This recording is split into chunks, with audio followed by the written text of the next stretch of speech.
साथ ही है। काम नहीं होता क्या?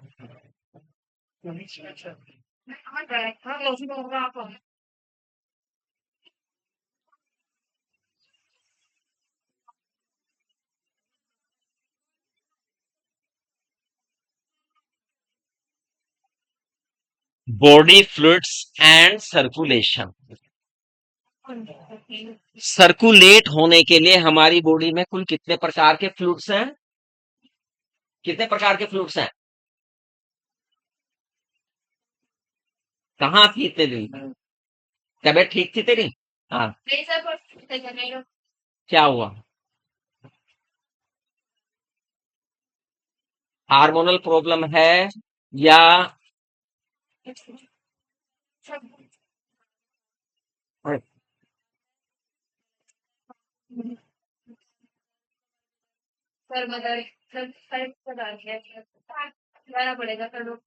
किसको दिखा रहे हैं?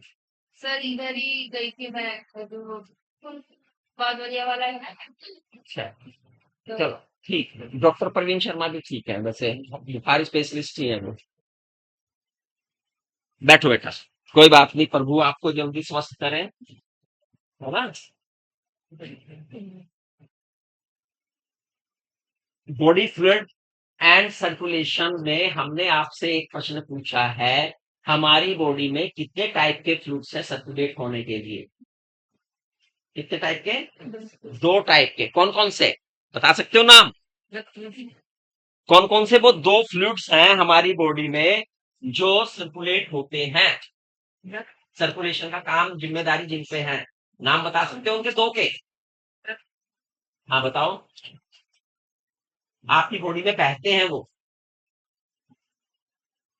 एक को तो आप महसूस कर लेते हो, कहीं पे भी कट लग जाए तो आपको एकदम दिखाई देने लगता है वो फ्लूइड तो, रुधिर। और दूसरा लसिका। Very good.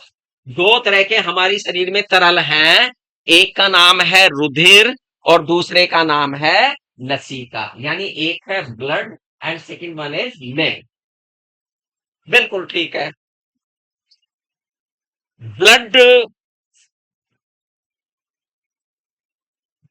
बेसिकली क्या है? एक कनेक्टिव टिश्यू है। ब्लड क्या है बच्चों? एक कनेक्टिव टिश्यू है। कनेक्टिव टिश्यू की क्या खास बात होती है?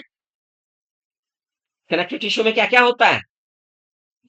कनेक्टिव टिश्यू में मैट्रिक्स होता है, फाइबर्स होते हैं, सेल्स होते हैं, तीन चीजें होती हैं। लेकिन हमारा जो ब्लड है, हमारे ब्लड में इनमें से एक कंपोनेंट बहुत मिनिमाइज होता है इन तीनों में से। उस कंपोनेंट का नाम क्या है? हाँ ये बच्ची बताएगी। फाइबर्स। फाइबर्स एब्सेंट होते हैं। फाइबर क्या होते हैं? एब्सेंट होते हैं। अगर हमारे ब्लड में से फाइबर एब्सेंट है तो फिर क्या क्या प्रेजेंट है? Matrix and cell. वेरी। जो ब्लड का मैट्रिक्स है उसे एक विशेष नाम से जानते हैं, उस विशेष नाम को क्या कहते हैं? प्लाज्मा। क्या कहते हैं? प्लाज्मा। और जो सेल्स हैं उन्हें क्या कहते हैं बच्चों? Formed elements. क्या कहते हैं? Formed elements. ठीक। ये हमारे ब्लड को कंस्टिट्यूट कर रहे हैं, ब्लड को बना रहे हैं। जो ब्लड का तो एक नॉर्मल व्यक्ति में टोटल ये ब्लड कितना रहता है? लगभग 5 to 5.5 लीटर, 5 से 5.5 लीटर। 5 से 5.5 लीटर रहता है। अब इस 5 से 5.5 लीटर की अगर हम बात करें तो ब्लड प्लाज्मा लगभग कितने प्रतिशत है? 55%। बचा कितना? 45। वो क्या चीज है? फॉर्म्ड एलिमेंट है। अगर हम प्लाज्मा की बात करें, वो हमारे ब्लड का डेड टिश्यू है या लिविंग टिश्यू है या लिविंग पार्ट है? प्लाज्मा क्या है? लिविंग है, नॉन लिविंग?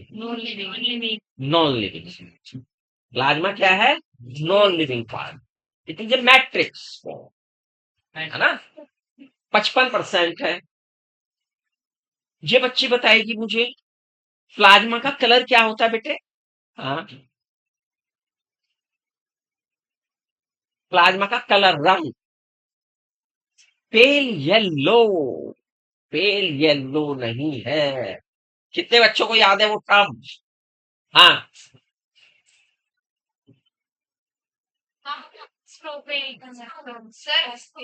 स्ट्रॉ पेल या straw yellow? Straw yellow. Plasma का कलर स्ट्रॉ येलो है। ये बात मैंने बताई थी आपको, याद आई कि नहीं आई? बैठो।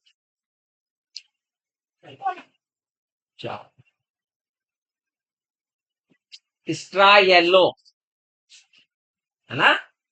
बिल्कुल ठीक है। अच्छा, हमारे प्लाज्मा में होता क्या क्या है?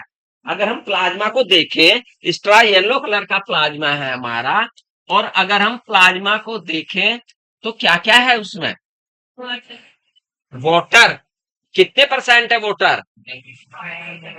90 से 92% क्या है बच्चे?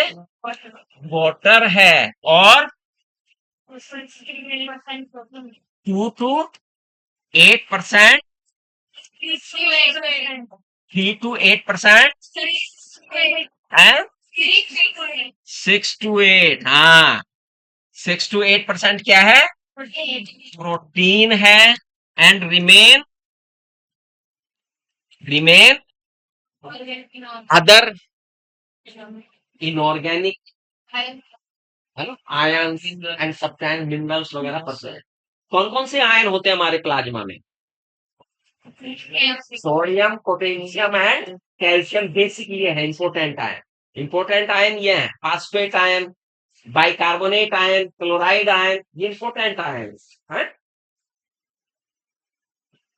प्रोटीन कौन कौन से होते हैं? कौन से प्रोटीन है? Albumin, globulin and fibrinogen. Albumin, globulin and fibro, इन सब में सबसे ज्यादा कौन सा है? एल्ब्यूमिन। एल्ब्यूमिन का काम क्या है? ये वाटर को एब्जॉर्ब करता है, वाटर एब्जॉर्बेंट है। तो क्या मेंटेन करके रखता है ये? ऑस्मोटिक बैलेंस, जो प्रेशर है उसे बैलेंस करके रखता है। ऑस्मोटिक बैलेंस जो है वो कौन करके रखता है? एल्ब्यूमिन। बिल्कुल ठीक है। दूसरा कौन सा है? ग्लोबुलिन। क्या करता है? डिफेंस सिस्टम, है ना? ग्लोबिन, आपने देखा जितनी एंटीबॉडीज होती है वो आईजीजी, है ना? जैसे देखिए आपने एक एंटीबॉडी ग्लोबिन है में, तो ये हमारा क्या बना रहा है? Immune system. और तीसरा कौन सा प्रोटीन? ये क्या काम करता है? ब्लड क्लॉटिंग में हेल्प करता है। किसमें हेल्प करता है?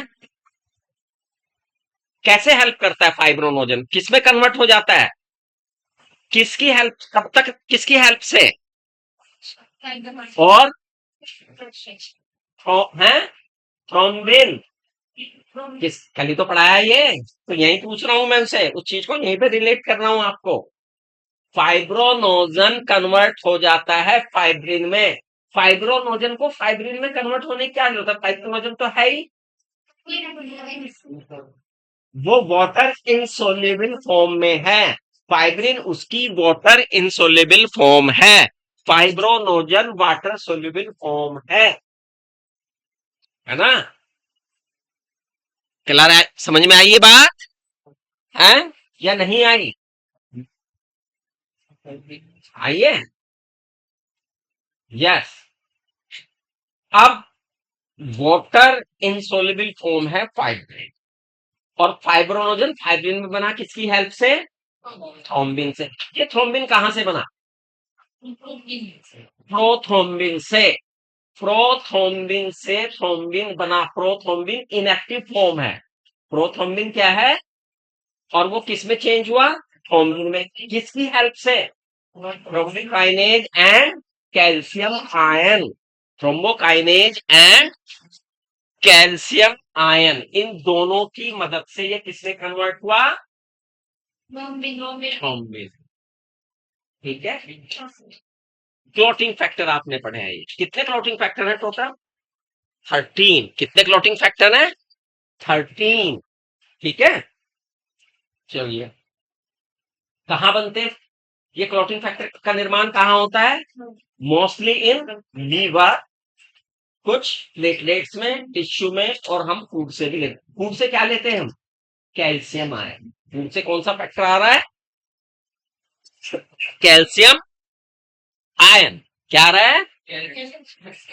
कैल्शियम आयन फूड से आ रहा है। प्लाज्मा में है ये सब काम कहाँ हो रहा है? प्लाज्मा में है हमारी प्रोटीन।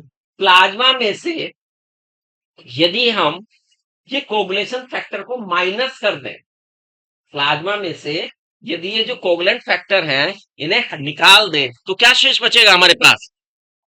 सीरम। क्या शेष बचता है बच्चों? सीरम हमारे पास शेष बचता है। जो शेष बचता है उसे हम कहते हैं सीरम। फॉर्म्ड एलिमेंट कितने प्रकार के हैं? 3। कौन कौन से? एर्थ्रोब्लास्ट,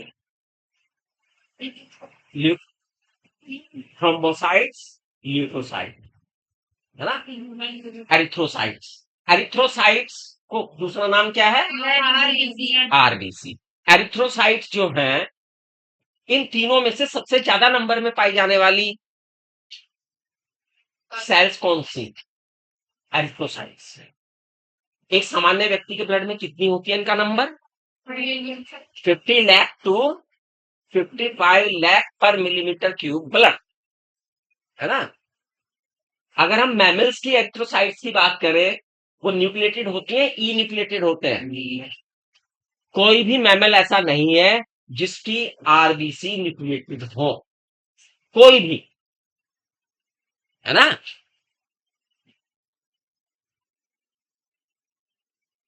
कैसा शेप होता है? By concave. ऐसे राउंड है और ऐसे बाई, लेकिन बाई कॉन्वेक्स भी पता है किसका होता है? Biconvex camel and llama. Camel and llama. पहले गलती से कुछ पुरानी किताबों में आपने देखा इन्हें न्यूक्लिएटेड दिखा रहा, ये इस तरह की होती है, तो ये समझ लिया जाता कि न्यूक्लियस है इनमें, हालांकि इसमें भी न्यूक्लियस नहीं होता, इनमें भी न्यूक्लियस नहीं होता, ये इनकी शेप अलग है बस। ये बाई कॉन्वेक्स है। क्या है? By convex. कहाँ निर्माण होता है इनका? कहाँ बनती है बेटा? रेड बोन मैरो में, एक्टिव रेड बोन मैरो में, एक्टिव रेड बोन मैरो में इनका निर्माण होता है। किसका? आरबीसी। ब्लड का निर्माण ही वही होता है, ब्लड का निर्माण ही वही होता है एडल्ट में। किसमें? और जब आप फीटस में होते हैं, फीटस रूप में होते हैं, तो कहाँ होता है? यॉर्क सैक मेम्ब्रेन में, है ना? यॉर्क सैक मेम्ब्रेन में आप इसका निर्माण होता है। ये बात बहुत अच्छी तरह से याद रख लो, बार बार कही जा रही है। लाइफ कितनी है इनकी? 120 डेज। काम क्या है इनका? ऑक्सीजन एंड कार्बन डाइऑक्साइड को कैरी करने का काम ये कैसे करते हैं? और मेनली किसका है? ऑक्सीजन। ऑक्सीजन किसकी हेल्प से कैरी करते हैं ये? हीमोग्लोबिन। हीमोग्लोबिन क्या है? एक तरीके की पिगमेंट है सर। एक पिगमेंट है। एक क्या है? पिगमेंट। हीमोग्लोबिन क्या है? पिगमेंटेड प्रोटीन है, जो 2 पार्ट से मिलकर बना है। Number 1 and second one is globin. Globin part क्या है? प्रोटीन है। हिम पार्ट क्या है? आयरन वाले पार्ट से किसका परिवहन होता है? ग्लोबिन वाले पार्ट से किसका परिवहन होता है? आयरन वाला पार्ट टोटल कितनी ऑक्सीजन को परिवहन करता है? 97%। ग्लोबिन वाला पार्ट कितनी कार्बन डाइऑक्साइड को परिवहन करता है? 20 to 25%। और एग्जैक्टली कहें तो औसत कहें तो 23%। Is that clear? सभी बच्चों को ये बात क्लियर है? एक हीमोग्लोबिन के मॉलिक्यूल में, एक हीमोग्लोबिन के मॉलिक्यूल में कितने आयरन मॉलिक्यूल्स होते हैं? 4। कितने होते हैं? 4। और कितनी ग्लोबिन के पेप्टाइड चेन होती है 4, वो भी 4 होती है। एक बैठो, एक आयरन कितने ऑक्सीजन मॉलिक्यूल के साथ फ्यूज होता है? एक आयरन, एक आयरन पूछा मैंने, एक आयरन। तो एक हीमोग्लोबिन के मॉलिक्यूल से कितने ऑक्सीजन मॉलिक्यूल अटैच रहते हैं? 4। कितने ऑक्सीजन एटम अटैच रहते हैं? ठीक है, ऐसे ही ग्लोबिन के साथ चिपकन, एक ग्लोबिन के साथ एक CO। क्लियर? एक आरबीसी में एक कितने हीमोग्लोबिन के मॉलिक्यूल है? 230 मिलियन। ये पूरी नंबर याद रखिए। और ब्लड कितना है? और 1 ml, एक मिलीमीटर क्यूब में कितनी है? 55 लाख आरबीसी कितनी है? और 5000 मिलीमीटर क्यूब में कितनी होंगी? मल्टीप्लाई बाय कितनी होगी ना टोटल?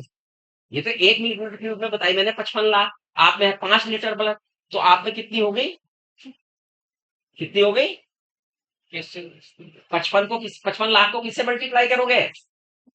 5000 से, 5000 से करोगे नहीं है?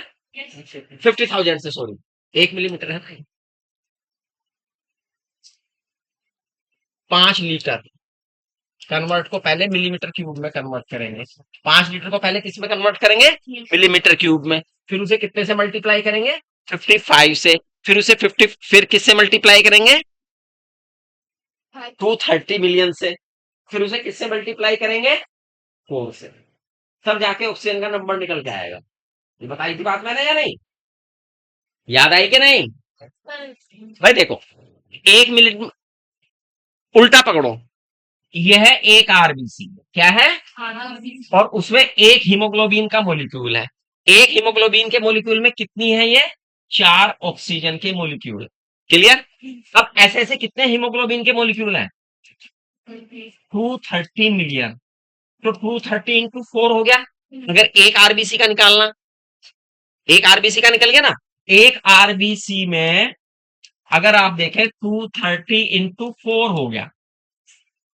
1 मिलीमीटर क्यूब में कितनी आरबीसी है? 55 लाख। अब 1 मिलीमीटर क्यूब में कितने हो जाएंगी? 55 लाख गुना 230 मिलियन। मिलियन का मतलब लाख, 230 लाख गुना 4। ये किसमें है? और ब्लड कितना है आपको? 5 लीटर। 1 लीटर बराबर होता है 1000 सेंटीमीटर क्यूब। 1 लीटर किसके बराबर होता है? 1000 सेंटीमीटर क्यूब के। और 1 सेंटीमीटर होता है 10 मिलीमीटर के। 1 सेंटीमीटर किसके होता है? 10 मिलीमीटर के। तो पहले इसका क्या बनाएंगे? मिलीमीटर। फिर उसे किससे मल्टीप्लाई करेंगे? 5 से। फिर पूरा 5 लीटर का बनाएंगे मिलीमीटर क्यूब। फिर उस पूरे को इससे मल्टीप्लाई करेंगे तो ऑक्सीजन के मॉलिक्यूल निकल के आते हैं। ऐसे होता है ये हिसाब। ठीक है नहीं? आगे बात समझ में नहीं है? ऐसे चलता है हिसाब। गणित तो गणित है भाई, गणित तो गणित के तरह से चलेगा। चलिए, ऐसे हिसाब निकाला जाता है ये। चलो आगे बढ़ते हैं। अब असली बात पे आते हैं अपनी, जो हमें याद रखनी है। तो मैंने तुम्हारा दिमाग खोलने के लिए टेस्ट किया है कि भाई ये संख्या कहां से आ जाती है, कि ऐसे आ जाती है, कुछ जो हिसाब आपने पढ़ा है उसी से आएंगे। बस उसे जोड़ते चले जाओ, उसे आगे कंटिन्यूस करते चले जाओ, है ना? अच्छा, आप बताइए मुझे,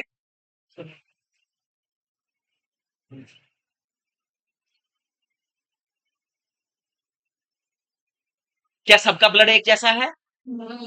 मेरा ब्लड, आपका ब्लड, इसका ब्लड, उसका ब्लड, इसका ब्लड, इसका ब्लड एक जैसा है? डिफर है। क्यों डिफर है? हैं? 2 फैक्टर पे डिफर है। अगर मैं उनसे कहूं कि कुछ एक चीज बता दो जिस पे डिफर है, तो आप कहोगे ब्लड ग्रुप। और ब्लड ग्रुप किसके कारण है? अब मैं कहूँ एक ही चीज बता दो, तो आप कहोगे एंटीजन। क्या है? एंटीजन। ठीक है,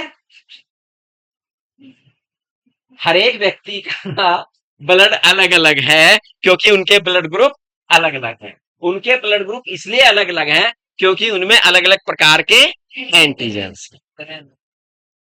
ये ब्लड ग्रुप कितने प्रकार के हैं? More than 30 types of blood group are present in human. कितने प्रकार के? 30 टाइप के ब्लड ग्रुप हैं। जैसे उनमें से एक बताया था मैंने, ABO blood group, RH factor blood group. Blood group के प्रकार बताए थे ना मैंने आपको, कुछ प्रकार बताए थे, वो पूरा सिस्टम है ABO blood group system. ABO blood group system, वो संक्षेप में कहा जा रहा है उसे, क्योंकि सिस्टम है ब्लड ग्रुप। तो फिर अब एबीओ ब्लड ग्रुप में मैंने बताया किसके आधार, कोई भी ब्लड ग्रुप किस पे आधारित है? एंटीजन। किस पे आधारित है? एबीओ ब्लड ग्रुप में कुल कितने प्रकार के एंटीजन है? 2 प्रकार। कौन कौन से? Antigen A and antigen B. कोई भी एंटीजन है कहां प्रेजेंट होगा? आरबीसी की सरफेस पर। अगर एंटीजन ए ही प्रेजेंट है तो क्या है? अच्छा, ये एंटीजन ए बना कहां से? बोन मैरो में बने हैं ये। इनका आरबीसी कहां बनी है? बोन मैरो में। क्या बोन मैरो में ही ये एंटीजन ए बन के आए हैं?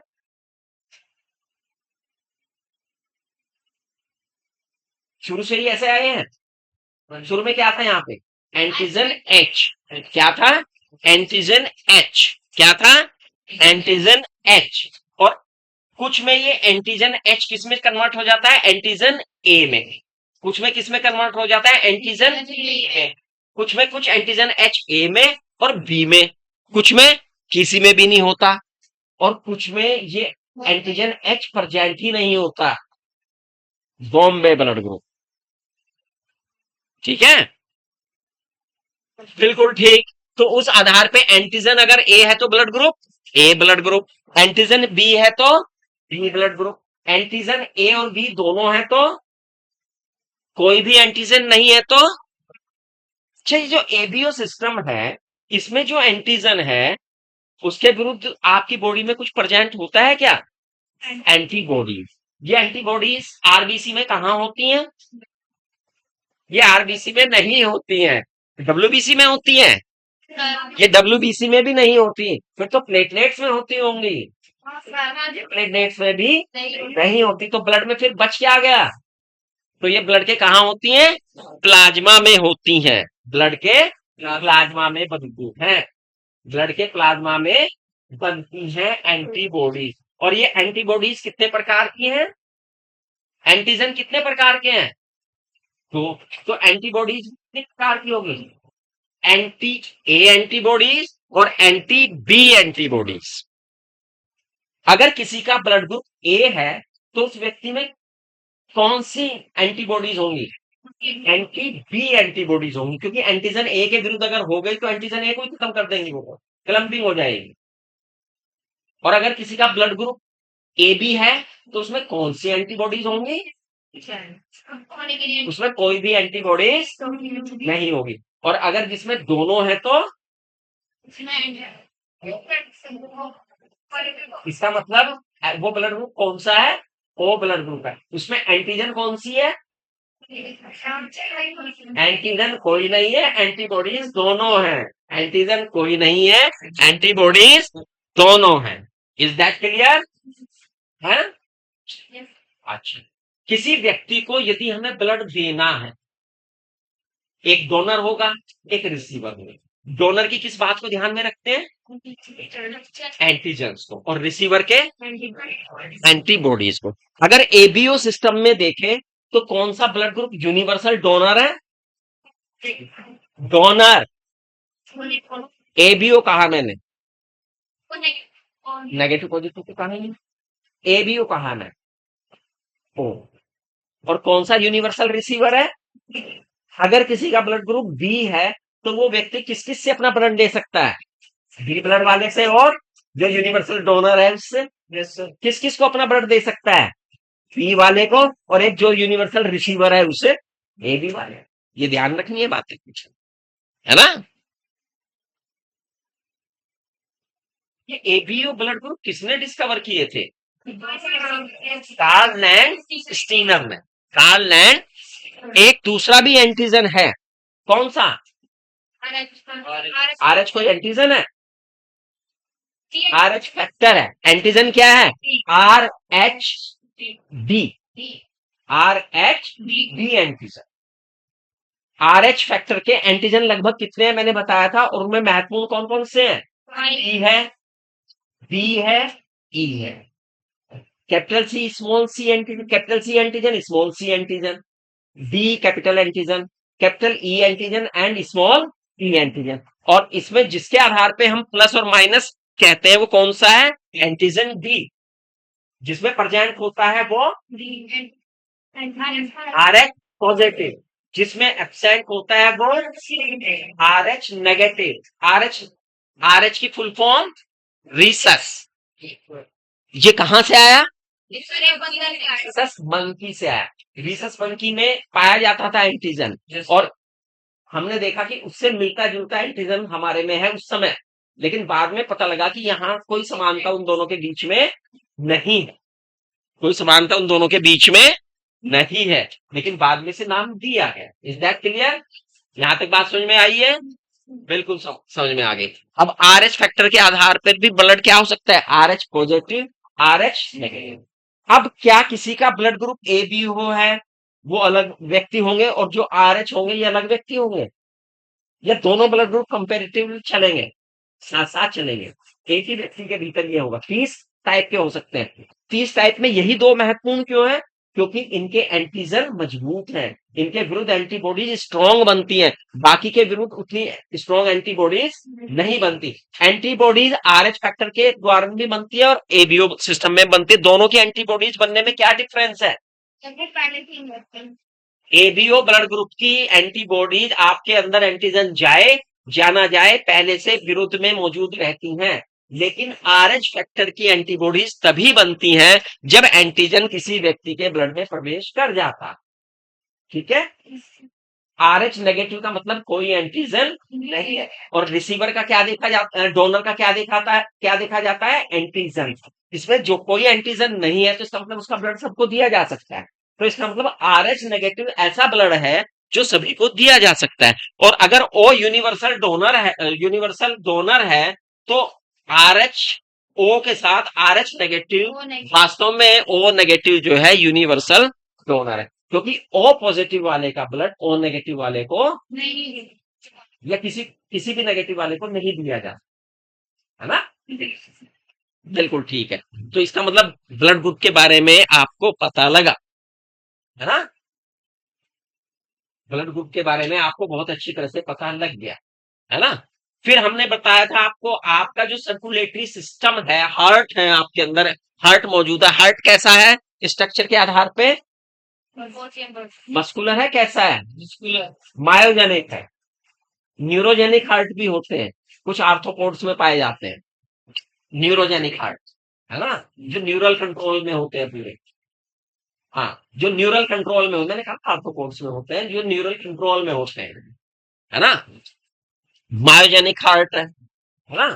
अब हार्ट का काम क्या है? मेन ब्लड को पंपिंग करना। वर्टिब्रेट्स में कैसा हार्ट होता है? मायोजेनिक या न्यूरोजेनिक? वर्टिब्रेट्स में मायोजेनिक हार्ट्स होते हैं। वर्टिब्रेट्स में मायोजेनिक हार्ट्स होते हैं। वर्टिब्रेट की बात करें, अगर हम कॉर्डेट्स की बात करें, तो सिंपल कॉर्डेट्स, सिंपल वर्टिब्रेट आपको कौन नजर आती हैं? फिश। क्या आती है? फिश नजर आती है ना? ये एक सर्कुलेशन बना रही है।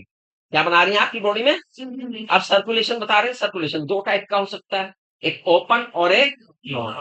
क्लोज सर्कुलेशन की आपको जरूरत कब है? जब आपकी बॉडी का ढांचा कॉम्प्लेक्स है, कॉम्प्लिकेटेड है, और हर अंग को ब्लड चाहिए इफेक्टिवली, एफिशिएंटली, तो हमारे बॉडी के अंदर क्लोज सर्कुलेटरी सिस्टम डेवलप होता है ना?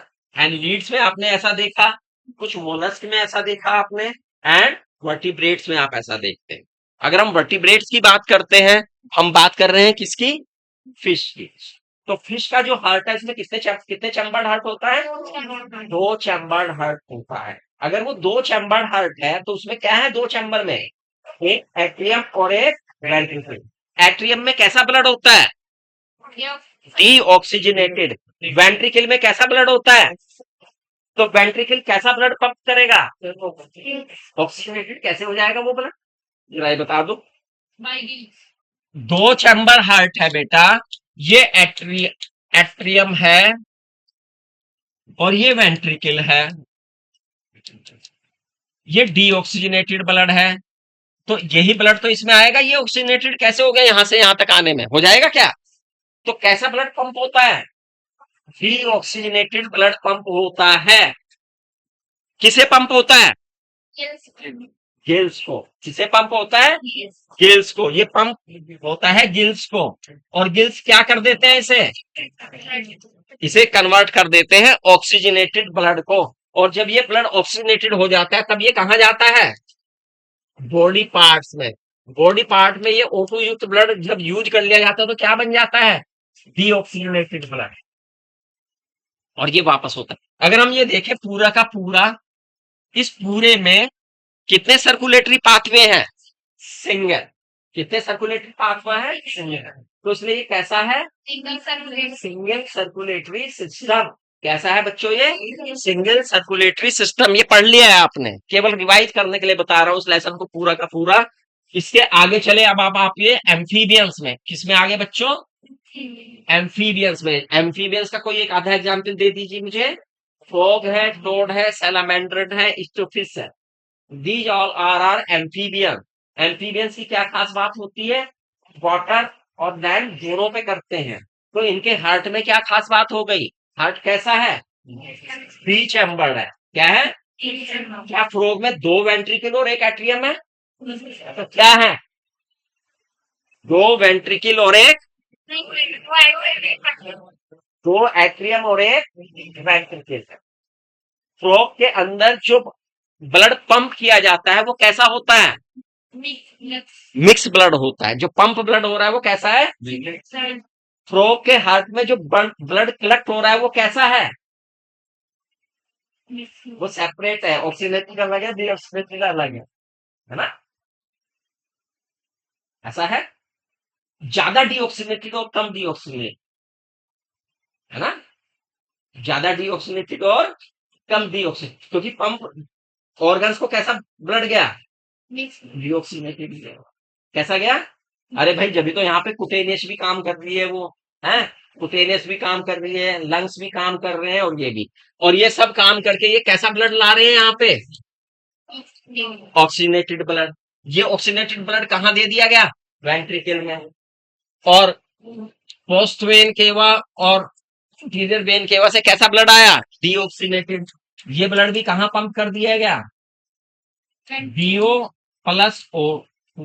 तो कैसा ब्लड बन गया ये? मिक्स ब्लड बन गया। कैसा ब्लड बन गया? तो मिक्स ब्लड ही सर्कुलेट हो रहा है। मिक्स ब्लड ही सर्कुलेट हो रहा है। तो ये बिल्कुल भी सेपरेट सिस्टम नहीं है। बिल्कुल भी सेपरेट सिस्टम नहीं है डबल सर्कुलेटरी होने के लिए। तो ऐसे सिस्टम को क्या कहते हैं? Incomplete double circulatory system. Amphibians के अलावा क्या किसी और ग्रुप में भी पाया जाता है ये, जिसमें 3 चैम्बर हार्ट हो? रेप्टाइल भी तो यही है। क्रोकोडाइल में भी यही पाया जाता होगा। क्रोकोडाइल में ऐसा नहीं होता है। क्रोकोडाइल में कितने हार्ट है चैम्बर में? 4। और मैमल्स में कितने चैम्बर हैं? कितने? 2 एट्रियम एंड 2। हमारी बॉडी में 2 एट्रियम हैं और 2 बच्चे वेंट्रिकल हैं। 2 एट्रियम हैं और 2 वेंट्रिकल हैं।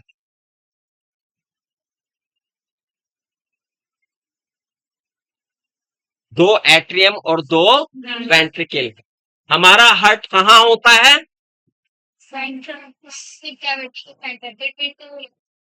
Between two, in thoracic cavity, between two lungs, below the sternum bone. अच्छा आप जानते हैं आपका हार्ट कैसे रहता है? किधर को टिल्टेड थोड़ा सा,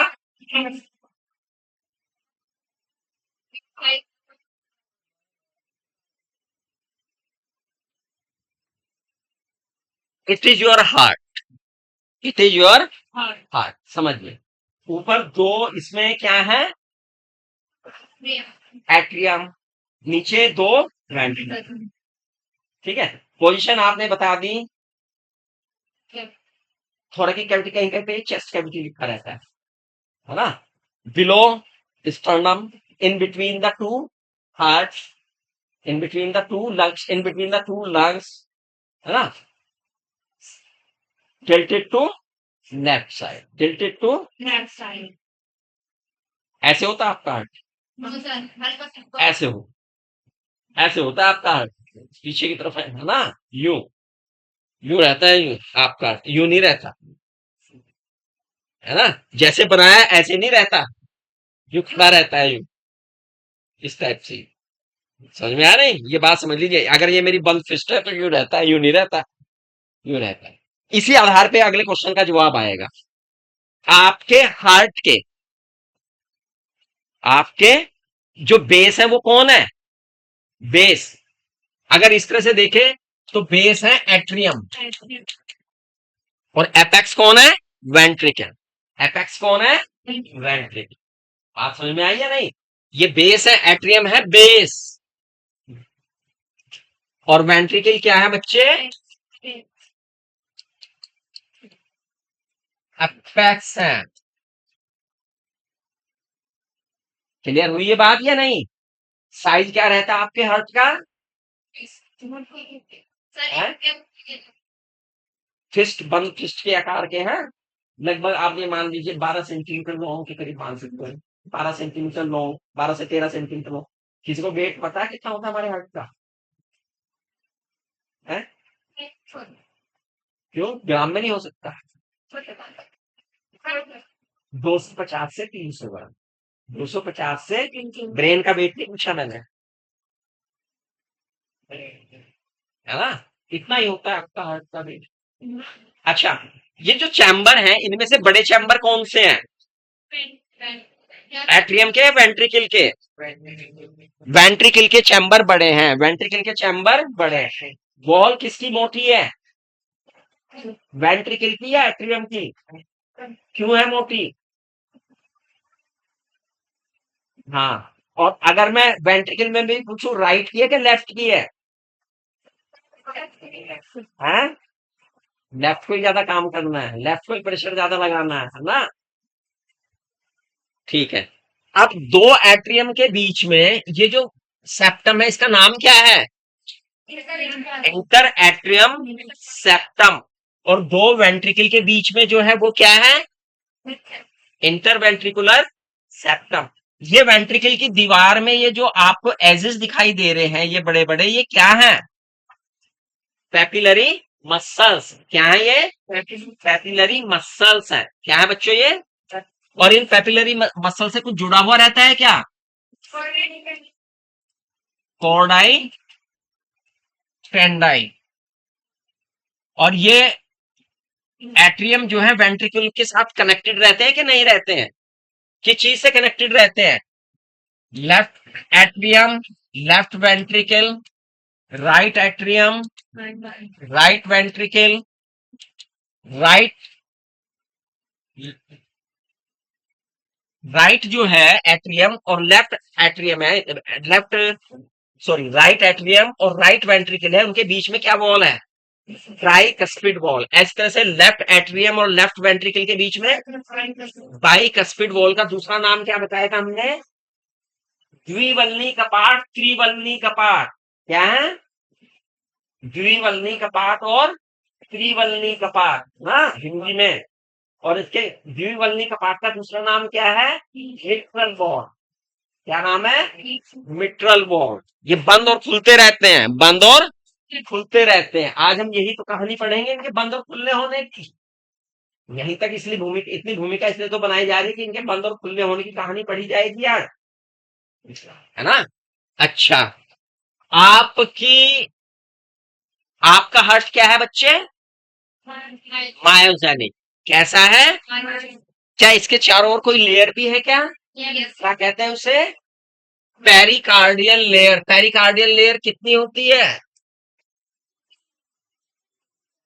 ये डबल लेयर्ड होती है, वैसे 3 है ना? 3 है ना? सबसे ऊपर की ये किसकी बता रहे हो? देखो सुनो, ध्यान से सुनो, ध्यान से सुनो, ध्यान से सुनो, हाँ ध्यान से सुनो, यहां गड़बड़ हो गया मामला। अभी बहुत ध्यान से सुनो। हमारे हार्ट के हमारे हार्ट के चारों ओर दोहरी लेयर, जिसे हम क्या कहते हैं? पेरिकार्ड। क्या कहते हैं? Pericardial layer. इसके बीच में क्या भरा हुआ है? फ्लूइड। पेरिकार्डियल फ्लूइड भरा हुआ है। अभी ध्यान से सुनना, जो पेरिकार्डियल लेयर है उसे हमने डबल बताया है, ऊपर वाली और फिर नीचे वाली। जो नीचे वाली है वो 2 पार्ट में डिवाइड। कितने पार्ट में डिवाइड है? 2। कौन कौन से? Parietal and visceral. अभी वहां नहीं आना, अभी वहां आएंगे। अभी वही तो कंफ्यूजन दूर करूंगा मैं। देखो इसका मतलब ये 3 लेयर हो गई। सबसे पहली फाइब्रस लेयर। जो पेरिकार्डियल लेयर जिसे हम कह रहे हैं पेरिकार्डियल लेयर, वो कितने प्रकार की होगी? 3। वैसे हम सामान्य से 2 कह रहे हैं उसे, कि डबल, हमारी जो किताब में लिखा हुआ है डबल पेरिकार्डियल लेयर, लेकिन मैं बता रहा हूं ये बच्चे 3 हो गई। एक ये मिलके और एक ये मिलके। ये जो पेरिकार्डियल की बाहर वायरी है वास्तव में ये फाइब्रस है। क्या है बच्चे? फाइब्रस लेयर है। और जो अंदर की जो 2 हैं इनमें से एक पैराइटल है, एक विसरल है। जो विसरल लेयर है यही एपिकार्डियल कहलाता है, क्योंकि यही हार्ट के साथ चिपकी हुई। अब हार्ट की 3 लेयर है। हार्ट के कितने पार्ट हैं? 3। क्या क्या? Epi, meso, endo. Epi, meso, endo. Epi क्या है? यही। मीजो क्या है? कार्डियक मसल्स का बना हुआ है। एंडो क्या है? Squamous epithelium. क्लियर हुई या नहीं हुई बात? हाँ, अभी बताते हैं आपको।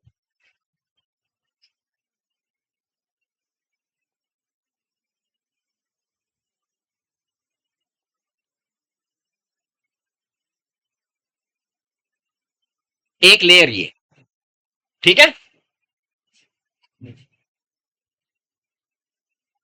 एक लेयर ये।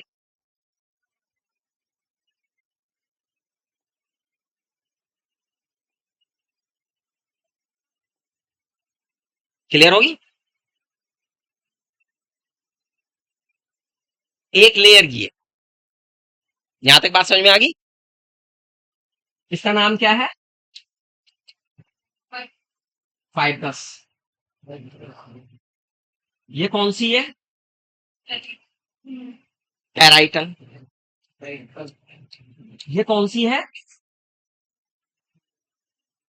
सामान्यतः ये क्या है? Pericardial layer. क्या है ये? पेरिकार्डियल।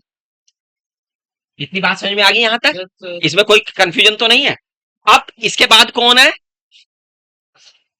ये जो विसरल है, ये क्या है बच्चे? यही हार्ट की, यार ये क्या है?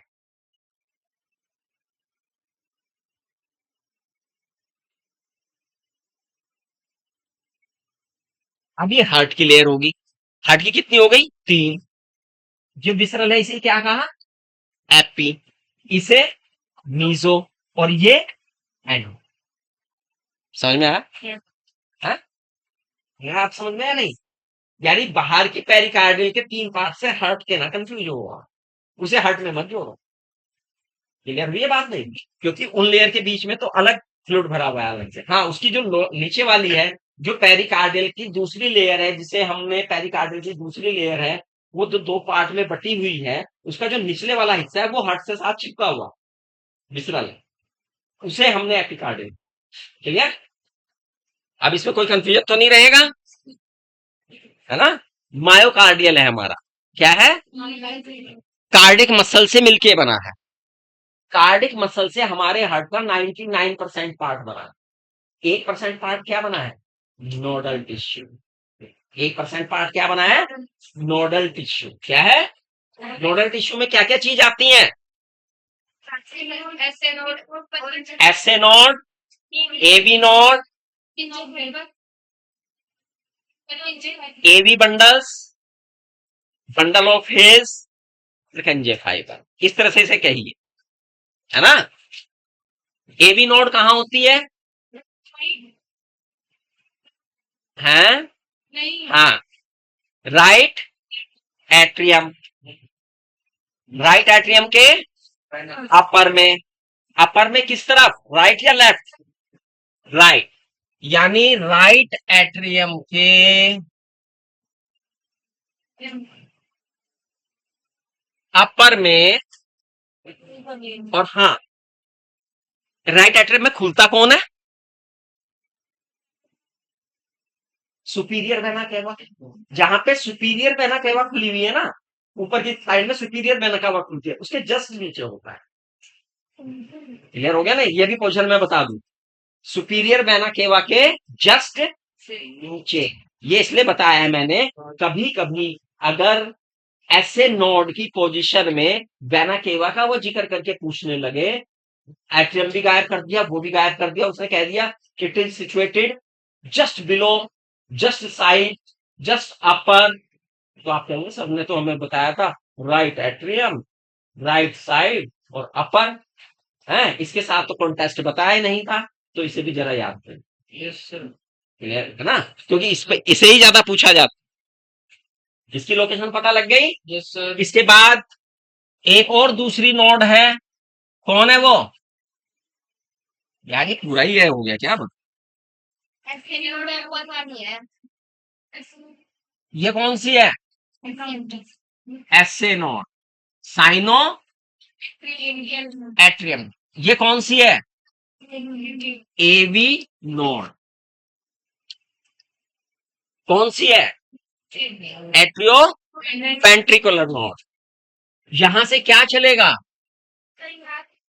S A bundle. क्या है ये? ऐसे।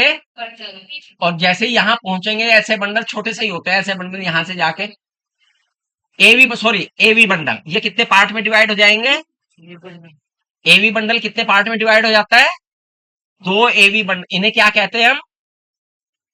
Bundle of his. क्या कहते हैं? Bundle of his. और बंडल ऑफ हिज से क्या निकलता है? हरा तो गायब ही हो गया। हरा कहां गया?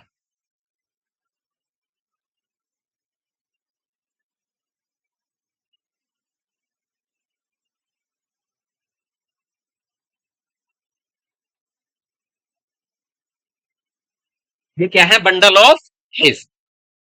Protein fibre, sorry. ये क्या है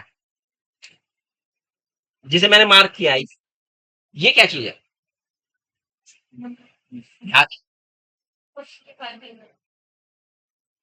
प्रोटीन फाइबर, ये छोटे छोटे से है ये है बंडल ऑफ हिज। ये क्या है? हाँ।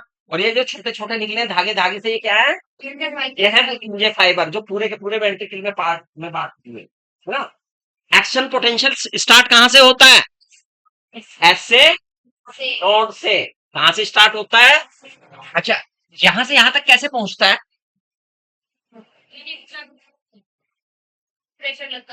इंट्रानोडल कनेक्शन भी है इसमें, 3 इंट्रानोडल कनेक्टिव है। कनेक्टिव है इसके बीच में 3 इंट्रानोडल कनेक्टिव है, जो जिसका जिक्र एनसीईआरटी में नहीं है, लेकिन यहां से यहां तक इन कनेक्टिव के द्वारा ही पहुंचता है। ठीक है। सबसे ज्यादा फ्रिक्वेंसी कहां है इनकी? एक्शन पोटेंशियल की एसए नोड पर। कितनी है? 74 है ना।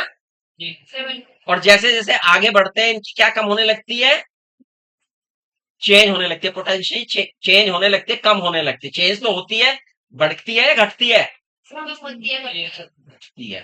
एक चीज और, इलेक्ट्रिक करंट ही होता है। क्या होता है भाई? इलेक्ट्रिक करंट ही तो क्रिएट किया जा रहा है। ये इसकी स्पीड और पोटेंशियल दोनों में अंतर है। स्पीड सबसे ज्यादा कहाँ होती है? पुरकिंजे फाइबर्स। स्पीड सबसे ज्यादा कहाँ है? स्पीड की बात की है मैंने, स्पीड, है ना? पोटेंशियल की बात नहीं की मैंने, स्पीड की बात की है। ये दोनों। और सबसे कम निश्चित रूप से कहाँ होगी? ऐसे नोड सबसे कम कहाँ होगी? पोटेंशियल सबसे ज्यादा कहाँ है? हाँ, और सबसे कम ऐसे नोड को चोर भी कहते हैं क्या? क्या कहते हैं? Pace maker of heart. अच्छा, reserve pace maker of heart किसे कहते हैं? Reserve pace maker of heart किसे कहते हैं? एवी नोड को किसे कहते हैं? AV node. क्लियर? यहां तक बात समझ में आ गई? सभी बच्चों को क्लियर है? ये कल ये बातें बताई गई थी, जहां तक सब बच्चों को समझ में आई होंगी। अब इससे आगे बढ़ेंगे। आज हम इससे आगे बढ़ने का काम करेंगे। आज हम पढ़ेंगे क्या? Cardiac cycle. Cardiac cycle.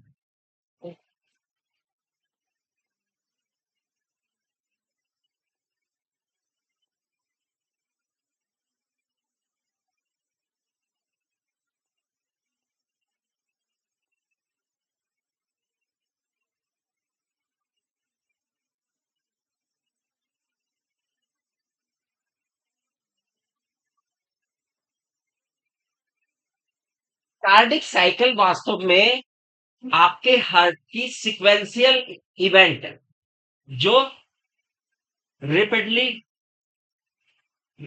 दोहराई जाती। अगर आप कार्डिक साइकिल को पढ़ना शुरू करें अपनी एनसीईआरटी में, तो देखो इसे इस तरह से पढ़ना। सबसे पहले उस लाइन को पढ़ो जहां पे कार्डिक साइकिल की डेफिनेशन दे रखी है, बीच में आओ। बिल्कुल शुरू में पढ़ोगे तो आपको समझ में नहीं आएगा। इसे इस पहरे को पूरा स्विप कर जाओ, पलट लो। कार्डिक साइकिल जहां से शुरू हुआ है, पलटा है।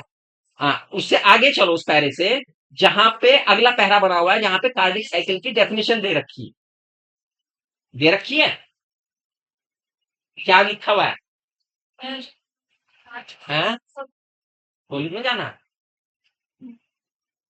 दोनों कॉलेज में पढ़ते हो? बीएससी कौन सी ईयर है? ठीक। अब क्या लिखा है? कार्डिक साइकिल की डेफिनेशन लिखी है? क्या है? हिंदी या अंग्रेजी है?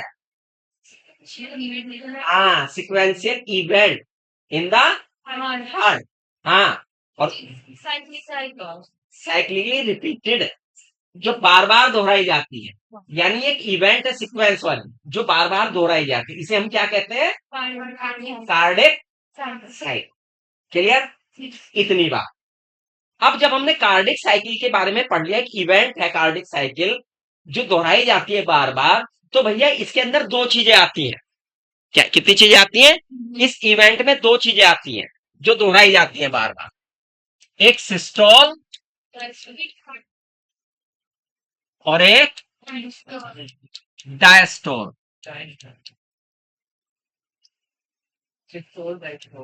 अब ये सिस्टोल का मतलब होता है संकुचित होना, कॉन्ट्रैक्शन होना। हाँ, अब कॉन्ट्रैक्ट सिस्टोल तो किसका? एट्रिया का भी होगा और वेंट्रिकल का भी होगा। Atria as well as ventricle. इसी प्रकार से डायस्टोल भी किसका? Atria as well as ventricle. Monday में टेस्ट है, सब बच्चों को बता देना। मंडे किसका लूंगा मैं? एनिमल किंगडम मंडे में। ठीक है, जो नहीं आए उन्हें बता देना, और चले गए बच्चे वरना उन्हें बता देता मैं। एनिमल किंगडम किसका है? एनिमल किंगडम का। ये बच्ची सबसे अच्छी है, दिस बर्ड, क्योंकि इसे पता है आजकल डेंगू चल रहा है। सॉक्स भी पहन रखी है ना? Very good. ऐसे ही सब बच्चों को पहन के रखने चाहिए। अभी वो बच्ची फीवर, अभी डिटेक्ट नहीं हो पा रहा बुखार उसका, है ना? टेस्ट वेस्ट करा लिए, डेंगू हो गया? टाइफाइड कराया? सबसे पहले टाइफाइड का चेक कराइयो। मतलब सर अभी रिपोर्ट नहीं आई, परसों जाना पड़ेगा। कोई बात नहीं, कराओ। टाइफाइड थोड़ा लेट ही आता है। टाइफाइड बुखार अगर नहीं, कितना रहता है बुखार, 90-100 के बीच में रहता है क्या? टाइफाइड निकल के आएगा। शुरू में कोई सिम्टम दिखा, पेट में हल्का सा दर्द लगता है बस, हाँ, टाइफाइड निकल के आएगा। अगर हड्डियों में दूसरे कारण से हो सकता है, कैल्शियम की कमी वगैरह हो सकता है। खैर यहाँ पे आते हैं हम। सिस्टोल का मतलब क्या है? कॉन्ट्रैक्शन। डायस्टोल का मतलब रिलैक्स, रिलैक्स होते हैं, दोनों चीज रिलैक्स होंगे। तो जब हम कार्डिक साइकिल की बात करते हैं, पीरियोडिक इवेंट हो रही है सिस्टोल की भी और डायस्टोल की भी, एट्रियम की भी और वेंट्रिकल। हमारा हार्ट, हमने कहा था 1 मिनट में कितनी बार हो रही है ये? 70 से 75 बार। 72 हमने टोटल मान लिए हैं।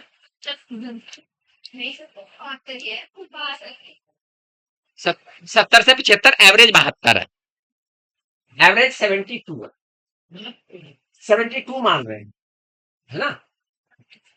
अब एक कार्डिक साइकिल में कितना समय लगेगा? तो 0.8 सेकेंड। 1 मिनट में कितने सेकंड होते हैं? 60, और डिवाइडेड बाय 72, तो 0.8 के करीब आ जाएगा। तो इसका मतलब ये है, एक साइकिल में, एक कार्डिक साइकिल में कितना समय लगना है? 0.8 सेकंड, 0.8 सेकंड लगना है। 0.8 सेकंड का एक कार्डिक साइकिल होने जा रहा है। Is that clear? जहां तक बात समझ में आई है, पहले मैं आपको एनसीईआरटी के अनुसार समझा देता हूं, फिर उसके बाद क्योंकि क्वेश्चन बहुत आ जाएंगे आपके एनसीईआरटी पढ़ने के बाद, इसलिए वो क्वेश्चन ना उठे, फिर मैं आपको पूरा तरीके से समझाऊं। ठीक है?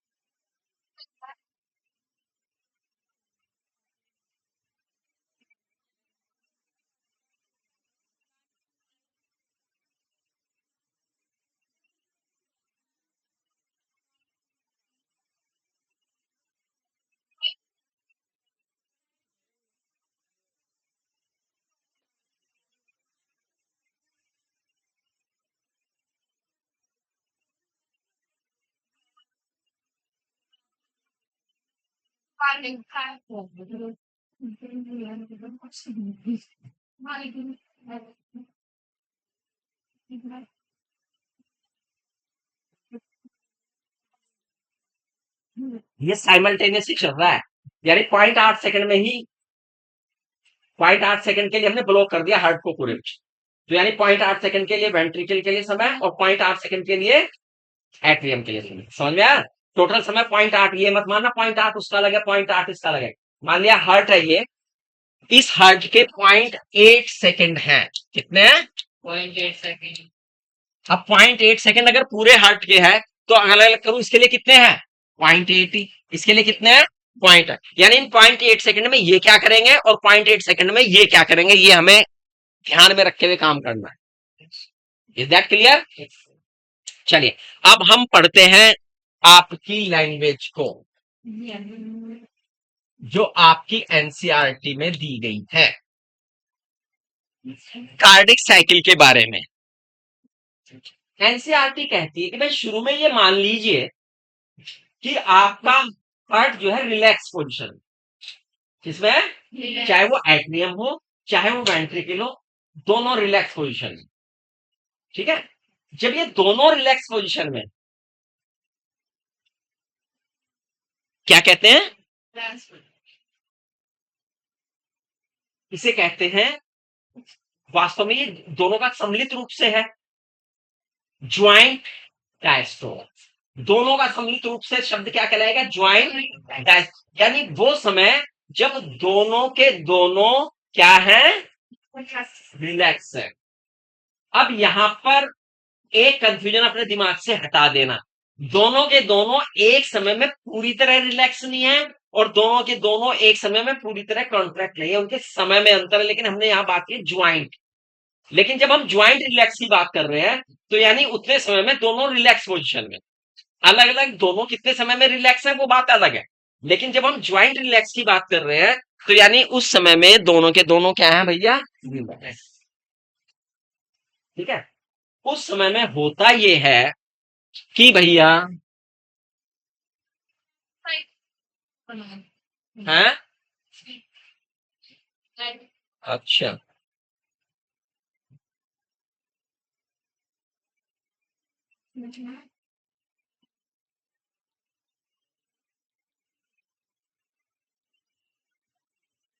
ज्वाइंट रिलैक्स है, ठीक है। अब ज्वाइंट रिलैक्स में क्या होता है, कपाट खुले हुए, कपाट क्या है, खुले हुए ये वाले, बाइकस्पिड भी और ट्राइकस्पिड एट्रियम के। और ब्लड किसमें भर रहा है, वेंट्रिकल में ब्लड भर रहा है। अभी सारी चीजें बताऊंगा, पहले मैं हर एक चीज की मापतोल बताऊंगा। हर देखो हम किस पे बात करेंगे, हम बात करेंगे सबसे पहले इस सिस्टम पे क्या क्या चीज हमें पढ़नी है। इसमें हमें पढ़नी है नंबर एक, ये हो कैसे रहा है। नंबर दो, इस समय में कौन से वाल्व खुल रहे हैं, कौन से वाल्व बंद हो रहे हैं। नंबर तीन, इनमें समय का क्या हिसाब है। नंबर चार, इनमें वॉल्यूम की क्या पोजीशन है। नंबर पांच, इनमें साउंड की क्या पोजीशन है। नंबर छह, इसका ग्राफिकल रिप्रेजेंटेशन कैसे हो। और नंबर सात, ये नोडल एक्टिविटी कैसे होती है। यानी इन चीजों को हमें कंपैरेटिवली एक दूसरे के साथ जो ज्वाइन करते हुए पढ़ना है। क्लियर भी बात करें। और अगर ये सारी चीजें हमें समझ में आ गई तो ये पूरा का पूरा सिनेरियो हमें समझ में आ जाएगा। मैं भी जरा देख लेता हूँ, बहुत टाइम है अभी, है बहुत टाइम है। इतने में हो जाएगा, बहुत बढ़िया तरह से हो जाएगा, रिपीट भी हो जाएगा। ज्वाइंट क्या है, डायस्टोल। जब ज्वाइंट डायस्टोल चल रहा है तो यहाँ पे ब्लड भरना शुरू हो जाता, क्या हो जाता है, ब्लड भरना शुरू हो जाता, ब्लड भरता रहता है। हमारे वेंट्रिकल में पहले से भी ब्लड है, ऐसा नहीं है कि हमारा वेंट्रिकल पूरा खाली है। हमारा वेंट्रिकल पूरा खाली कभी नहीं होता, हमारा वेंट्रिकल पूरा खाली कभी नहीं होता, ये बात ध्यान में रखनी है। तो यहां से ब्लड दोनों वेंट्रिकल में भरता है और जैसे जैसे वेंट्रिकल में ब्लड भरता है तो कुछ समय पश्चात ये दोनों वॉल जो है क्या हो जाते हैं, बंद हो जाते हैं। दोनों वॉल क्या हो जाते हैं, बंद हो जाते हैं। इन दोनों वॉल के बंद होते ही वेंट्रिकल में ब्लड का प्रेशर बढ़ जाता है और ब्लड का प्रेशर बढ़ते ही दोनों वेंट्रिकल अपनी अपनी ओर की रेस्पेक्टेड आर्टरी में प्रेशर डालते हैं। इन रेस्पेक्टेड आर्टरी में एक तो ओर्टा है, कौन से ओर्टा कहां है, लेफ्ट, इसे लेफ्ट एट्रियम, लेफ्ट वेंट्रिकल, और ये कौन है, ऑर्टा। और ये है राइट एट्रियम, राइट वेंट्रिकल, और ये कौन है पल्मोनरी आर्टरी। इन दोनों के बीच में कौन से वॉल हैं, सेमी लूनर वॉल हैं।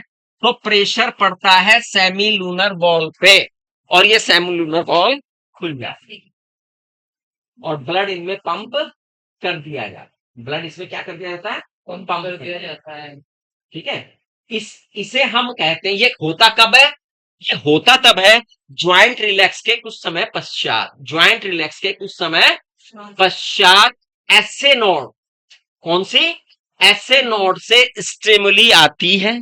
एसए नोड से क्या आती है, हाँ। अब यहां पर जो है, यहाँ पे शुरू किया एबी नोड से स्टिमुली को, क्योंकि एसए नोड वाला हिसाब किताब खत्म किया हुआ है यहाँ पर, है ना। अब वो बाद में दिखाएंगे। तो एबी नोड से जैसे ही स्टिमुली आई तो वेंट्रिकल में क्या होता है, प्रेशर पड़ता है, सिस्टोल, क्या होता है, सिस्टोल। और दोनों वेंट्रिकल क्या होते हैं, संकुचित हो जाते हैं। दोनों वेंट्रिकल क्या होते हैं, संकुचित हो जाते हैं, सिस्टोल में चले जाते हैं और ब्लड किसमें पंप कर देते हैं, अपनी अपनी ओर की रेस्पेक्टिव आर्टरीज में, ठीक है। ब्लड अब कहां चला गया, उसमें। अब वेंट्रिकल क्या हो गया, रिलैक्स हो गया। वेंट्रिकल क्या हो गया, उसमें से ब्लड का प्रेशर घट गया। ब्लड का प्रेशर घटते, लेकिन इतने समय में यहाँ पे ब्लड बढ़ जाता है। इतने समय में ब्लड कहा क्या होता है, यहाँ पे ब्लड भर चुका होता है। और जैसे यहाँ पे ब्लड भरता है तो एसए नोड, कौन सी स्टिमुली चलती है। हालांकि तरीका यही था, इसे एसए नोड से ही बताना चाहिए था एनसीईआरटी को, तो बच्चों की समझ में ज्यादा बेटर आता। और जैसे ही इसमें ब्लड भरता है तो यहां इनमें कॉन्ट्रैक्शन होता है, और ये वाल्व क्या होते हैं, झटके से खुलते हैं। झटके से क्या होते हैं, खुलते हैं। और इन वॉल्व के खुलते ही ब्लड क्या हो जाता है, वेंट्रिकल में। वेंट्रिकल पहले से खाली नहीं, ठीक है। जैसे ही वेंट्रिकल से में जाता है फिर वो किस में चले जाते हैं, वो रेस्ट में चले जाते हैं। किस में चले जाते हैं, रेस्ट में। अब जरा इसे हम पढ़ लें, जरा समय को देखें। एट्रिया में हमने कहा है सिस्टोल हुआ है। सिस्टोल रहता है इसका 0.1 सेकेंड। कितना रहता है, 0.1 सेकेंड। एट्रिया का कोई ज्यादा कंट्रीब्यूशन नहीं है। सिस्टोल कितना रहता है इसका, 0.1 सेकेंड। तो 0.7 सेकेंड क्या करते हैं ये, रेस्ट। डायस्टोल कितना रह गया, 0.7 और अगर हम वेंट्रिकल की बात करें इसमें रहता है 0.3 सेकेंड। कितना, 0.3। और कितनी देर रेस्ट करते हैं, 0.5 सेकेंड। समझ में आया? अभी ये बनाऊंगा, अभी ये पूरा बना रहा हूं मैं, अभी एक चार्ट पूरा बना रहा हूँ, सारे साइकिल को दिखाऊंगा आपको, बहुत अच्छी तरह समझ में आएगा सारी चीजें। उसका उसका चित्र ले लेना, ठीक है। अब मैं, इतनी बात समझ में आ गई, हाँ। अब मैं इस पूरे के पूरे को विद वॉल्यूम की वैल्यू के साथ आपको बता रहा हूं, और फिर हम आपको स्टॉप वॉल्यूम क्या होता है, कार्डिक आउटपुट क्या होता है, इसके अलावा मैं एंड डायस्टोल वॉल्यूम क्या होता है, एंड सिस्टोल वॉल्यूम क्या होता है, ये भी बताऊं, तो पूरी बात समझ में आए। एक तरफ हम हार्ट बना रहे हैं पहले,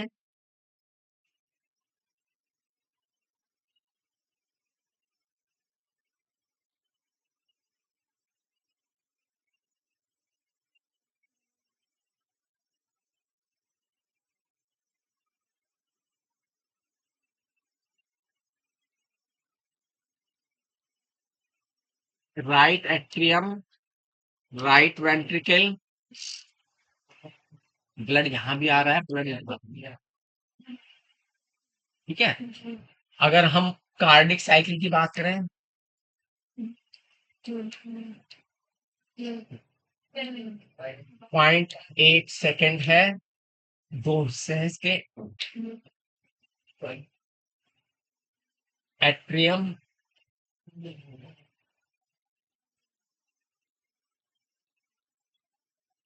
वेंट्रिकल,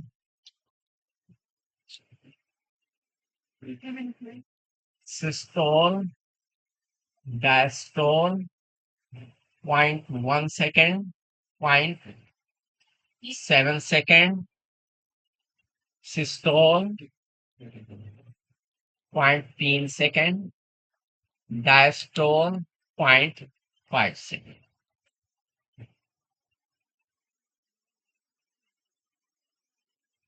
अब जो आपका लिखा हुआ है वो भी और ये भी सब समझ में आए। आवाज नहीं, आवाजें जब होती हैं तो हम डिस्टर्ब हो जाते हैं बच्ची।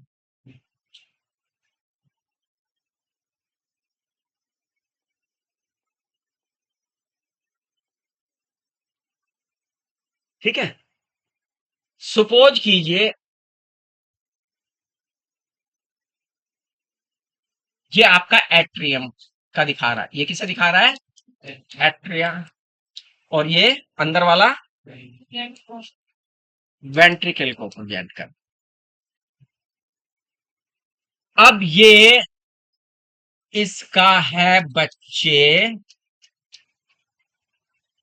सिस्टोल, क्या है, एट्रियम सिस्टोल, और कितना समय है, 0.1 सेकेंड।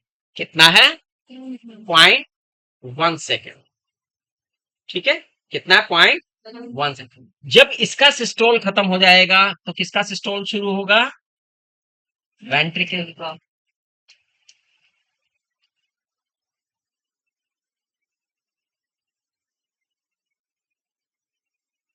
और ये कितना है बच्चे?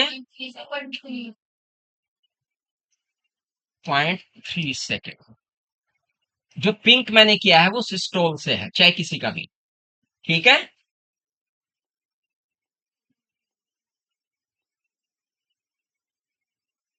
और ये रेस्ट जो बचा हुआ है ये क्या है बच्चे? किसका डायस्टोल दिखाया ये मैंने बाहर की तरफ?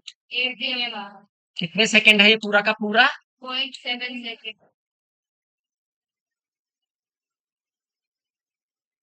0.7 सेकेंड। और ये किसका डायस्टोल है? किसका है? कितना है ये? 0.5 सेकेंड। यहां तक बात समझ में आ गई है? आई है?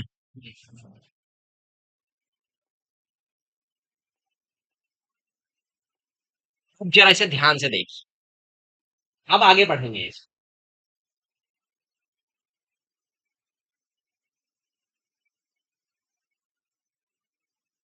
यहां से पकड़िए और यहां तक आइए।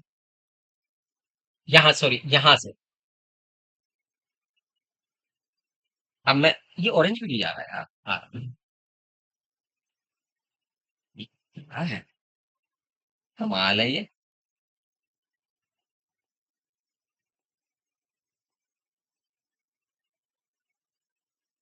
अब मैं जरा कुछ हिस्से को डॉट करने जा रहा हूं, जिसमें जो कहीं पे भी पिंक नहीं।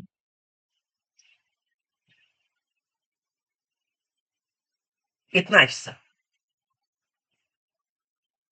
जो मैंने येलो येलो किया, क्या दिखाई दे रहा है इसमें? इस हिस्से में एट्रियम किस पोजीशन में है? डायस्टोल के सिस्टोल। ग्रीन रंग से पकड़ लो, ग्रीन रंग तो डायस्टोल। Ventricle,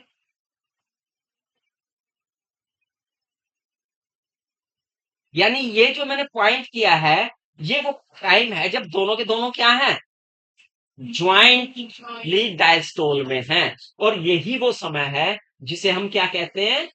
joint diastole. क्या कहते हैं? Joint diastole. कितना होता है इसमें?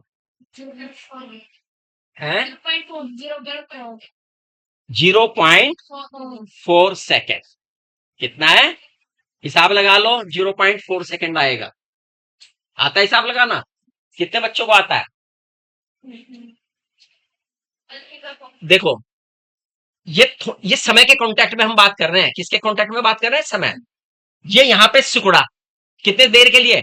0.1 सेकेंड के लिए। और तुरंत ही क्या हो गया? रिलैक्स हो गया। ऊपर वाला हिस्सा सिकुड़ा और थोड़ी देर बाद ही क्या हो गया? रिलैक्स हो गया। जब ये रिलैक्स होना शुरू हुआ तभी ये क्या हो गया? सिकुड़ा। और कितनी देर तक सिकुड़ा?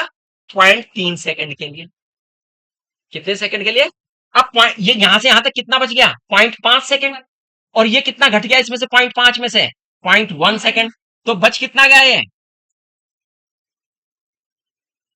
समझ में आ गया? तो इसका मतलब ये हुआ, अगर हमने ये बात की है तो यहां पे ज्वाइंट डायस्टोल का समय कितना हो गया? 0.4 सेकेंड। ये बात समझ में आई यहां तक? किसी बच्चे को इसमें कोई प्रॉब्लम है तो पूछे। चलो, अब हुआ क्या है यहां पर इतने समय में? अब हुआ क्या है यहां पे देखें। यहां से चलते हैं, यहां से। अब यहां से देखो, बात समझोगे तो पूरी समझ में आएगी बात। यहां से पहले भाई शुरुआत यहीं से हो ना, तो एक सिरा पकड़ते हैं। कहीं ना कहीं तो सिरा पकड़ना पड़ेगा ना। मैं ये हम सिरा पकड़ते हैं और देखो फिर पूरा चक्र बहुत बढ़िया तरह समझ में आ जाएगा। सबसे पहले होता ये है कि ये कौन है हमारी? कौन सी नोड है? जब तक इसमें एक्शन पोटेंशियल क्रिएट नहीं होगा तब तक एट्रियम में क्या नहीं होगा? कॉन्ट्रैक्शन नहीं होगा। तो ऐसे नोड में एक्शन पोटेंशियल होता है जिसके कारण एट्रियम की दीवार में क्या होता है? संकुंचन होता है, कॉन्ट्रैक्शन होता है। एट्रियम की दीवार में कॉन्ट्रैक्शन होते ही ये जो इसमें भरा हुआ ब्लड है, कितना क्या है? भरा हुआ ब्लड है, उसमें से 25 ml ब्लड दोनों से किस में आ जाता है? वेंट्रिकल में आ जाता है। ठीक है, तब ब्लड आ जाता है। और 105 ml इसमें पहले से होता है वेंट्रिकल में भरा हुआ। कितना पहले से होता है? 105 ml पहले से भरा होता है उस समय तक। अब देखे ये ब्लड आया कैसे? जैसे ही ऐसे नोड में एक्शन पोटेंशियल हुआ, इसने एट्रियम की दीवारों को मैसेज दिया, एट्रियम की दीवारें संकुच हुई, ट्राइकस्पिड और ट्राइकस्पिड वाल खुले और दोनों ने अपना 25 ml ब्लड इन वॉल को खोलकर किसमें पंप कर दिया? It is called atrial system. Ventricle पहले से खाली नहीं थे, उनमें 105 ब्लड मौजूद था और 105 ब्लड मिलके कितना हो गया? 130 ml। कितना हो गया? 130 ml ब्लड। जैसे ही ये ब्लड आएगा, ब्लड का प्रेशर बढ़ने से ये दो है 105 और 25 130 ईच में 130 हो गया ना, ये दोनों मिल गए तो 130 ml हो गया ना प्रत्येक में। 130 ml ब्लड हुआ ये बच्चे, और जैसे ही ये ब्लड इसमें भरा तो यानी कि ये मैसेज गया और ये वॉल क्या हो गए? बंद हो गए। प्रेशर बढ़ने से वॉल क्या हो गए? बंद। और इन वॉल के बढ़ते ही खुलते ही क्या हुआ? इस पे प्रेशर पड़े। क्या पड़ गया? इसके प्रेशर पड़ते ही सेमी लूनर वॉल खुले। क्या खुले? सेमी लूनर वॉल खुलते ही प्रत्येक वेंट्रिकल ने 70 ml ब्लड पंप कर दिया। कितना ब्लड पंप कर दिया? 70 ml इधर, 70 ml इधर। ये कहलाता है वेंट्रिकुलर सिस्टोल। और ब्लड का जो वॉल्यूम इन्होंने डाला एक इसमें, इसे कहते हैं स्ट्रोक वॉल्यूम। क्या कहलाता है ये? Stroke volume. क्या हो गया बच्चा ये? स्ट्रोक वॉल्यूम कितना है? 70 ml। Is that clear? यहां तक बात समझ में आई है? अभी बात खत्म नहीं हुई है। अगर यहां से 70 ml ब्लड निकल गया तो कितना बचा ये? 60 ml। इसे मैं दूसरे रंग से लिख रहा हूं क्योंकि अब आपका दिमाग चलना शुरू होगा। कितना ब्लड बच गया यहां पे? ये किसके बाद बचा? स्ट्रोक होने के बाद बचा। इसे कहते हैं एंड स्ट्रोक वॉल्यूम। क्या कहते हैं? And stroke volume. क्या है? 60। एंड शब्द कहा मैंने? वो है स्ट्रोक वॉल्यूम। और स्ट्रोक वॉल्यूम के होने के बाद जो बच गया that is and stroke volume. कितने ml है? 60 ml। इसे जरा थोड़ा दिमाग में रखिए। इंपॉर्टेंट तो स्ट्रोक वॉल्यूम है जो पूछा जाएगा, ये एंड स्ट्रोक वॉल्यूम। लेकिन आप कहेंगे जी आपने हमें ये कहा था कि वेंट्रिकल में तो 105 ml ब्लड मिलता है, अब तो 60 बच गया तो 45 ml ब्लड कहां? 105 ब्लड की फिर क्या कहानी? ये क्वेश्चन नहीं आया दिमाग में? मैंने कहा था कि आपके वेंट्रिकल में कितना ब्लड रहता है, और जब 70 दे दिया तो कितना रह गया उस पर? कितना बचना चाहिए? 60 ही बचना चाहिए। लेकिन मैं कितना बता रहा हूँ? 105 ml था उस टाइम पे ब्लड। ये 45 ml ब्लड कहां गया? अब देखिए, यही तो वो पोजीशन है, यही तो वो 0.4 सेकेंड है जब ज्वाइंट डायस्टोल है। जब क्या है? ज्वाइंट। अब इसके बाद क्या होगा? इसे खड़ा करो भाई। क्या हो रहा है? अभी बेटे तेरे से वॉल्यूम पूछूंगा कल को मैं।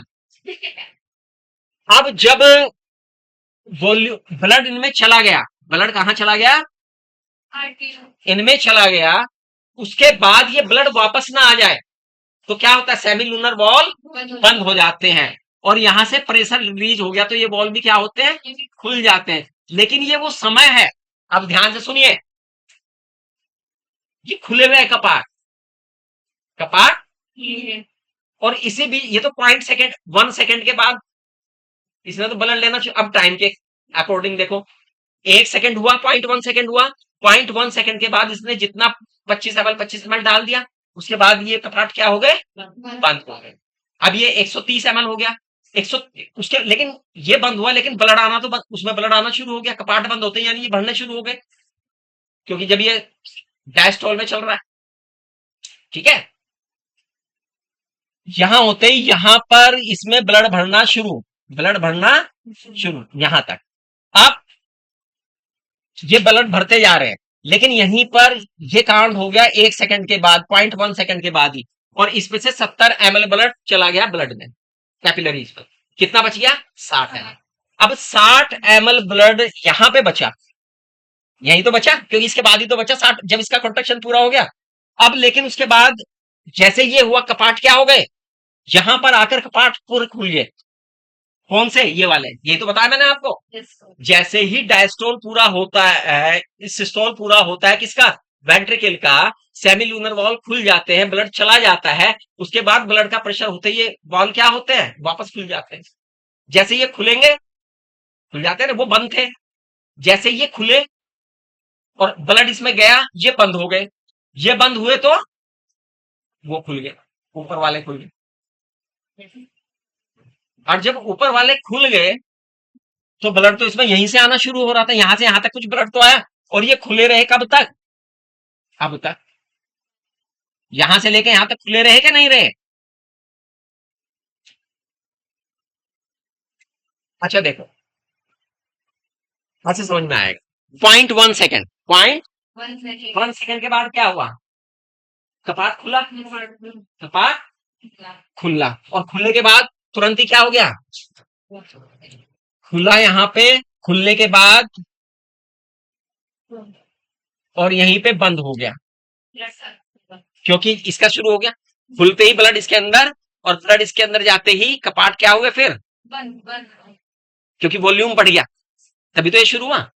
अब यहां से यहां तक आने में ना 0.1 सेकेंड में, इसी बीच में खुले और बंद हुए, ये मत मान के चलो कि 0.1 सेकेंड के बाद इसी बीच में खुले और बंद हुए। अब ये क्या है, कपाट बंद है, और बंद होने के बाद यहां पर ये कौन से पार्ट है, ये bicuspid and tricuspid, bicuspid and tricuspid. यहां पर जैसे ही इसने डाल दिया इसके अंदर बाइकस्पिड एंड ट्राइकस्पिड वॉल, यहां पर क्या हुआ इन वॉल का, जैसे ही इन्होंने अपना ब्लड रिलीज कर दिया, यहां पर बाइकस्पिड एंड ट्राइकस्पिड वॉल का क्या होगा, खुलेंगे कि बंद होंगे, यहां पर बंद तो वो पहले से ही थे, बंद तो वो पहले से ही थे, अब क्या होंगे, वो खुलेंगे। अब ये कपाल जो है खुल जाएंगे, और जब ये कपाट खुल जाएंगे, ये कपाट खुल गए, तो ब्लड यहां से क्या आना शुरू हो जाएगा, वेंट्रिकल में आना शुरू हो जाएगा।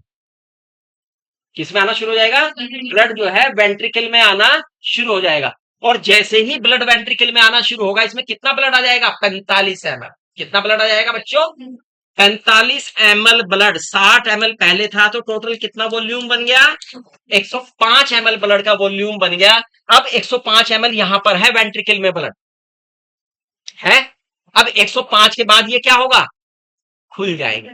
कितने ml ब्लड गया, 25 ml। कितने ml गया, 25 ml। 105 ml और 25 ml टोटल कितना हो गया, 130 ml। 130 ml ब्लड होते ही फिर वही कहानी दोहराई जाएगी, यही सिस्टम बार बार रिपीट होता रहेगा। Are you clear? अब यहां पर दो साउंड आपने सुनी होंगी, जब हम नापते हैं तो दो साउंड होती है, एक साउंड होती है लब और एक होती है डब। लब साउंड तब होती है जब आपके एट्रियल वॉल्व बंद होते हैं,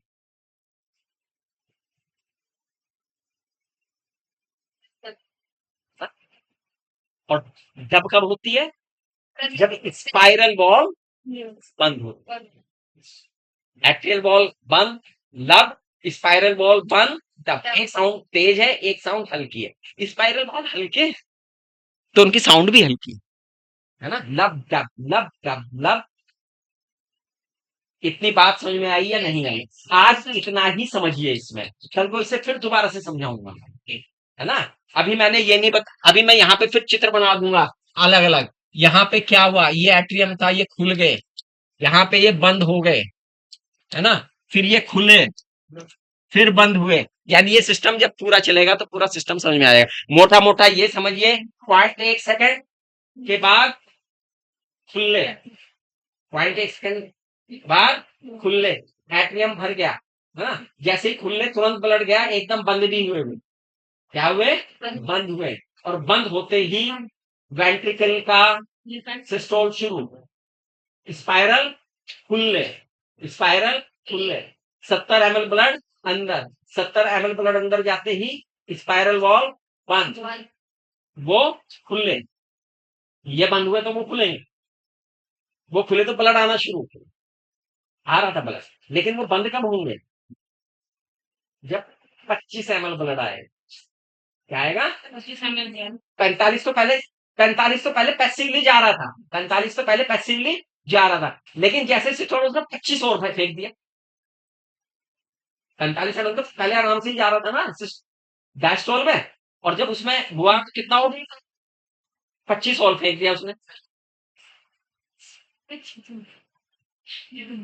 ऐसे नहीं याद रखना, पहले 45 फिर 25। एक्टिव एट्रियल सिस्टोल में कितने ml ब्लड गया, एनसीईआरटी लिखती है कि ये मोर 30% ब्लड फेंक दे, ये उसने 30%, उसने परसेंटेज में दिए बात, मोर 30% ब्लड आ जाता है जब क्या कर रहे हैं, मोर शब्द लिखा है इसका, मोर का मतलब क्या है, इसका मतलब ब्लड आ रहा है, ब्लड तो 45 ml तो चल ही रहा था, 25 ml और बढ़ गया, ठीक है नहीं, समझिए बात को। इस लाइन का मतलब ये, इसलिए मैंने कहा एनसीईआरटी बहुत गूढ़ लिखी हुई है, इसमें एक एक लाइन का मतलब अलग निकल के आ जाता है। मोर शब्द में ही ये 45 ml छुपा हुआ है, यानी मोर का मतलब है 45 तो ये था ही, और 25 ये कितना गया, हाँ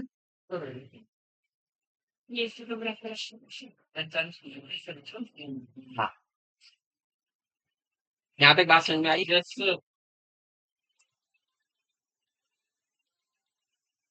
हेलो, हाँ जी, गुड मॉर्निंग, स्टार हेल्थ से, अच्छा मैं आपके पास ही आ रहा हूँ, तो सुनिए, मैं क्लास ऑफ करके आपके पास ही आ रहा हूँ, ठीक है, ओके, मुझे याद दिलाने के लिए थैंक यू।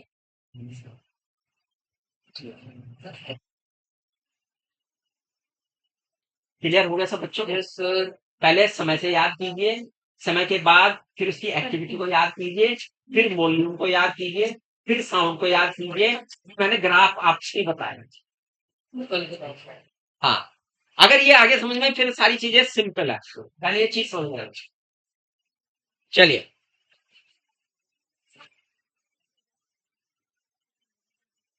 आज अच्छी तरह से इसे समझना है।